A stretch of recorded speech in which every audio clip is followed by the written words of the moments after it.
Shalom, shalom, frères et sœurs en Christ, et bienvenue à la Rhapsodie de ce lundi 9 octobre 2023.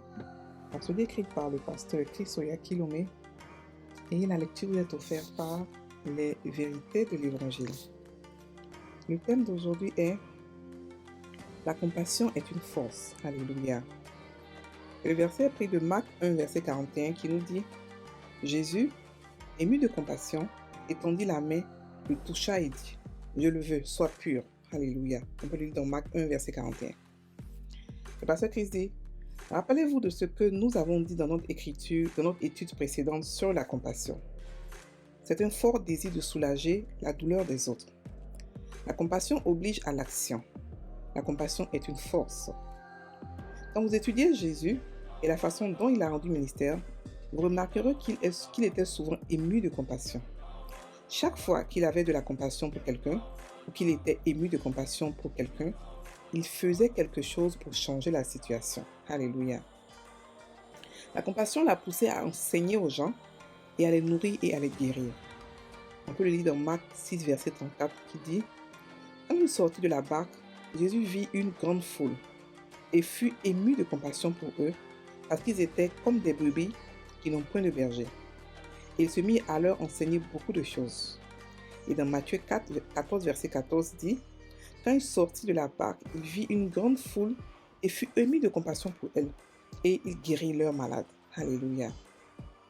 La compassion l'a poussé à ramener le fils unique d'une veuve à la vie dans une ville appelée Naïm. Quand Jésus vit la veuve, il fut ému de compassion. Le Seigneur, dans Luc 7, verset 13, on dit « Le Seigneur, l'ayant vue, fut ému de compassion pour elle et lui dit « Ne pleure pas. » Luc 7, verset 13. Il toucha ensuite le cercueil et ordonna aux morts de se lever, et il revint à la vie. Matthieu 20, verset 30 nous parle de deux aveugles qui ont crié après Jésus, disant « Fils de David, aie pitié de nous. » Jésus s'arrêta pour leur demander ce qu'ils voulaient, et ils répondirent qu'ils voulaient recevoir la vue. La Bible dit, ému de compassion, Jésus toucha leurs yeux, et aussitôt ils recouvrirent la vue, et ils le suivirent. On peut le lire dans Matthieu 20, verset 34. Donc, tout comme le Maître, nous devons être pleins de compassion. Le changement survient lorsque nous sommes émus par la compassion. Nous sommes son empreinte aujourd'hui. Il compte sur vous pour être émus de compassion et faire quelque chose pour ceux qui sont dans le besoin. Changer la vie et la situation de ceux qui sont dans votre monde. Vous avez été habilités par l'Esprit à agir, à offrir du réconfort et à être un vase d'amour, de l'amour et de la bonté de Dieu envers un monde qui souffre. Alléluia. Fin de la Rhapsodie. Alors, le pasteur nous parle de quelque chose de vraiment important aujourd'hui. Il nous parle de la compassion. Et si vous avez lu la Rhapsodie de ce dimanche, hier, vous allez comprendre qu'il nous a fait la différence entre la compassion, la miséricorde et la pitié. La pitié, c'est de se mettre dans la peau de la personne sans vraiment pouvoir faire quelque chose. C'est-à-dire que tu es dans sa peau, mais tu ne peux rien faire parce que tu n'as pas le pouvoir de le faire. Tu juste compatir sa douleur. La compassion, par contre, c'est un désir de soulager, un fort désir de soulager quelque chose. La miséricorde, par contre, c'est choisir de pardonner quelqu'un.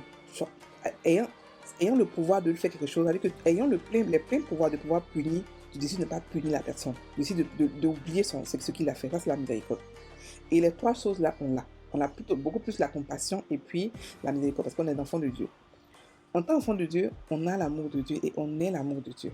Ça veut dire que l'amour n'est pas une émotion, comme la compassion. Ce n'est pas quelque chose qu'on décide qu'aujourd'hui je me sens bien, donc je vais aimer. Après, non. C'est comme la compassion. Et la Bible nous montre aussi plusieurs cas qui ont été faits dans la Bible où Jésus a eu compassion. Lorsqu'il a eu compassion, qu'est-ce qu'il a fait? Il a prié pour les malades, il a eu compassion, il a prié pour eux. Il les a bénis, compassion. Il a ressuscité les morts dans la compassion. Il a guéri les malades dans la compassion. Il a enseigné. Il a nourri des gens. Donc, tu te rends compte que c'est par la compassion que Dieu travaillait. Il a eu compassion de ce monde-là. Il a eu compassion de... C'est par amour. L'amour provoque la compassion. Ouais. Donc, on va expliquer plus ou moins chaque cas de ce que Jésus a fait. Alors, donc Jésus a guéri par la compassion, par l'amour. La compassion, c'est l'amour. Vous comprenez? Il y a eu des cas où il n'a pas eu besoin de prier ou de parler. Ce qu'il a fait, c'est seulement toucher c'est seulement montrer, manifester la compassion. La compassion est une force pour nous les chrétiens. Parce que la compassion nous permet de pouvoir non seulement montrer l'amour de Dieu, mais de pouvoir trouver des solutions, de pouvoir soulager les gens. Il y a tellement de gens qui sont malades dans ce monde, tellement de gens qui souffrent. Et c'est par notre compassion qu'il peut être guéri. Par exemple, vous partez voir un malade dans un hôpital et tout le monde l'a laissé parce qu'il est malade, parce qu'il est peut-être contagieux. Maintenant, nous qui sommes chrétiens, qui savons que nous ne pouvons pas être contaminés par aucune autre maladie. Nous sommes les seuls qui pourront toucher cette personne-là. Nous sommes les seuls qui pourront toucher cette personne-là sans réellement avoir peur d'être contaminés. Donc, voyez à quel point la compassion est. Dieu a guéri des lépreux. Dieu a guéri des aveugles, des gens que les gens ne voulaient plus toucher parce qu'ils étaient contagieux, parce qu'ils étaient sales et tout ça. La compassion a fait qu'il n'a pas eu peur d'être contaminé, il n'a pas eu peur de les toucher, il les a guéris. Vous comprenez à quel point la compassion est puissante. Donc, la compassion l'a envoyé l'a poussé à enseigner les gens et à les nourrir. Lorsqu'il était il était parti, je crois qu'il était parti sur la montagne, qu'il est revenu, il a vu des gens qui l'attendaient, beaucoup de gens qui l'attendaient. Et il a eu pitié d'eux, il a commencé à les enseigner. Et une fois, il a enseigné pendant 3 jours, les gens étaient là avec lui, ils n'ont pas mangé, ils étaient tellement accrochés à ses paroles qu'après ils ont oublié d'acheter à manger. Ils ne pouvaient plus acheter à manger. Et qu'est-ce qui s'est passé? Jésus a eu compassion de Jésus, a multiplié la nourriture pour leur donner. Donc, pour dire à quel point la compassion est puissante. Et le chrétien a déjà ça en lui. Lorsqu'on parle de l'amour, on parle de compassion. Mais beaucoup de chrétiens cherchent à avoir la puissance, le pouvoir, sans comprendre que la clé du chrétien, c'est la compassion, c'est l'amour de Dieu. Parce que tout le pouvoir qu'on a, sachez qu'on a plus, le pouvoir qu'on a est plus grand que celui de Samuel, celui de Moïse. Non, on a un pouvoir plus grand. Mais la clé pour nous, c'est la compassion. Le monsieur qui nous a donné son nom là, Jésus là, il était rempli de compassion. Donc nous aussi qui devons prendre ce nom là pour utiliser, pour pouvoir faire des miracles, nous devons comprendre que la compassion est notre clé. L'amour est notre clé. Donc, cherchons l'amour. Et gloire soit rendue à Dieu, c'est qu'on a eu l'amour lorsqu'on est devenu chrétien. On a eu la compassion. Donc, ça veut dire que c'est en nous déjà. Donc, c'est le fait de le manifester. D'abord, de choisir de le manifester. Ensuite, de pouvoir le faire grandir. D'avoir la conscience de ça. D'avoir la conscience qu'on est compassionné et qu'on est amour. L'amour conduit forcément à la compassion. Les deux ne peuvent pas être dissociés. Vous comprenez? Donc, on voit ici que Jésus a guéri plusieurs fois par la compassion. On a vu la femme qui avait son fils unique qui était mort. Elle partait au funérailles, enterrer son enfant. Jésus l'a vu. Il a eu compassion d'elle. Et il a ressuscité le mort. Donc vous voyez comment la compassion est forte. On n'a pas dit qu'il a crié Dieu, on n'a pas dit qu'il a fait l'onction, il n'a pas utilisé ni l'onction, il a pris sa compassion pour guérir l'enfant de la dame. Et elle a été guérie. Et pour ressusciter l'enfant de la dame, il est revenu à la vie. Donc la compassion ressuscite les morts. La compassion aussi enseigne. La compassion guérit. La compassion prie pour les malades, prie pour les gens. Si vous n'avez pas de compassion, vous ne pouvez pas intercéder pour les gens. Parce que la compassion doit être le sentiment qui vous anime pour vous prier pour les gens.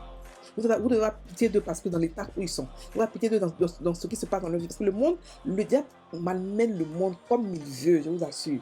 Il malmène les païens. Il rentre en eux, il fait tout ce qu'il veut. Parce qu'ils n'ont pas l'esprit de Dieu. Donc c'est permis pour lui. C'est permis. Donc, ayons pitié d'eux et comprenons que nous sommes la solution. Nous sommes la solution. Nous devons avoir pour eux assez de compassion pour pouvoir les sortir de là-bas, de là où ils sont. Lorsque nous montrons aussi la compassion au monde, c'est par cela qu'ils voient que notre Dieu est bon. Vous comprenez? Parce que notre Dieu, son nom, je veux dire qu'il a une mauvaise réputation. Tout le monde le sait. Même nous, les chrétiens, souvent, on ne sait pas que c'est pas lui qui fait les choses. Par exemple, comme ça, quand quelqu'un meurt, on dit Dieu a donné, Dieu a repris, alors que c'est faux. Dieu n'a pas donné pour reprendre. Donc, il a une mauvaise, tout ce qui est mauvais, c'est Dieu. Tout ce qui est mauvais. Alors que nous qui le connaissons, qui avons avec lui une intimité, nous chrétiens, on sait que c'est pas lui. On sait qu'il y a le diable qui fait les choses. C'est pas lui qui fait les choses. Vous comprenez? Donc, pour pouvoir montrer au monde que non, c'est pas lui mais il y a un diable qui est là, on doit leur montrer la compassion. On doit leur montrer l'amour de Dieu. Il n'y a pas de raison pour ne pas qu'on le fasse. Il n'y a pas de raison. Ils ne le connaissent pas. C'est au travers de nous qu'ils vont connaître ce Dieu bon là. Donc, c'est un devoir pour nous de montrer qui est notre Père. De montrer comment est-ce qu'il est. Qu'il n'est pas comme celui que voici comment est-ce qu'il est. C'est un Dieu d'amour. La Bible dit qu'il est amour, il est complètement amour. En lui, il n'y a rien du diable. Il n'y a aucun défaut. Il n'y a aucune haine. Il n'y a rien. Il ne sait pas comment créer. Il ne sait pas comment haïr. Il ne sait pas comment tuer. Parce que il n'a pas tué. Toutes les fois que Dieu a pris des gens dans ce monde, il les a pris vivants. il a appelé Jésus vivant. Alléluia. Il a appelé Élie vivant, il a appelé Enoch vivant. Donc, quand on parle de la mort, on parle de Satan. Donc, vous comprenez qu'il a été dépeint dans l'Ancien Testament comme un Dieu méchant et tout ça. Mais en fait, il montrait en fait qui il est, jusqu'à ce qu'il montre réellement sa finalité. Qui il est réellement, c'est un père d'amour, il est amour. Donc, étant amour, ces enfants doivent être exactement comme lui. Ils doivent montrer qu'ils sont amour, qu'ils sont compassionnés comme lui. Et c'est dans notre compassion que nous guérissons les malades. C'est dans notre compassion que nous pouvons montrer au monde qui est ce Dieu-là. Alléluia. Et cette compassion doit nous forcer à enseigner, à guérir, à ressusciter, à aimer, à prier pour les malades, pour n'importe qui. Parce que la compassion qu'on a, c'est une compassion qui est divine, elle n'est pas humaine. Ça veut dire qu'elle prend en compte tout le monde. Elle ne trie pas les gens pour aimer. Non. Elle ne dit pas que non, celui-là, il m'a fait du mal, je ne l'aime pas. Non, non, non. On a une compassion qui dépasse les limites de la compréhension humaine. Une compassion qui est complètement divine. Donc, on aime, on a la mentalité d'amour. C'est-à-dire que quand on aime, on ne fait pas exprès, on ne choisit pas. Ce n'est pas pour nous, non, tu veux choisir d'aimer, non, non, non, non. C'est quelque chose de naturel. On le fait naturellement, comme Jésus a fait. Jésus n'a pas repoussé quelqu'un. Il n'a pas trié les gens qu'il va aimer. Il a aimé tout le monde. La Bible dit que Dieu a tant aimé le monde, c'est-à-dire que tout le monde. Il n'a pas, même Hitler, même l'homme le plus méchant du monde, Dieu l'a aimé. Dieu l'aime toujours. Même ceux qui sont allés en enfer actuellement à cause de la méchanceté, Dieu les aime toujours. C'est comme ça que notre amour doit être. On doit manifester la compassion pour toute la création de Dieu. Parce qu'on est ses enfants. Alléluia. Et en tant que ses enfants, on doit montrer qui il est. Sans nous, personne ne saura qui il est. Les gens vont croire qu'il est un Dieu méchant, qui fait... Non. Donc, c'est notre devoir de montrer au monde qu'on a un Dieu qui est gentil, qui est bien, qui est bon, qui est aimable et qui est compassionné. Alléluia. Donc, on va maintenant faire la prière.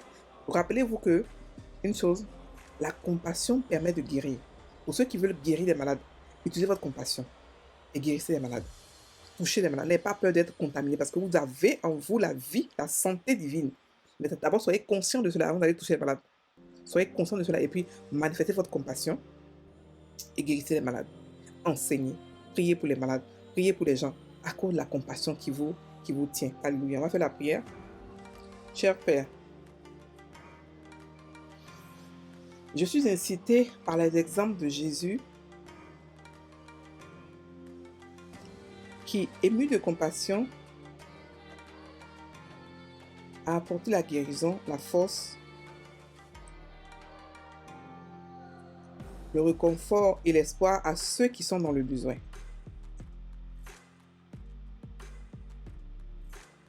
Je suis habilité par ton esprit à agir, à offrir du réconfort et à être un vase de ton amour et de ta bonté envers un monde qui souffre. Au nom de Jésus, Amen. Père et Son Christ, passez une bonne journée, soyez bénis.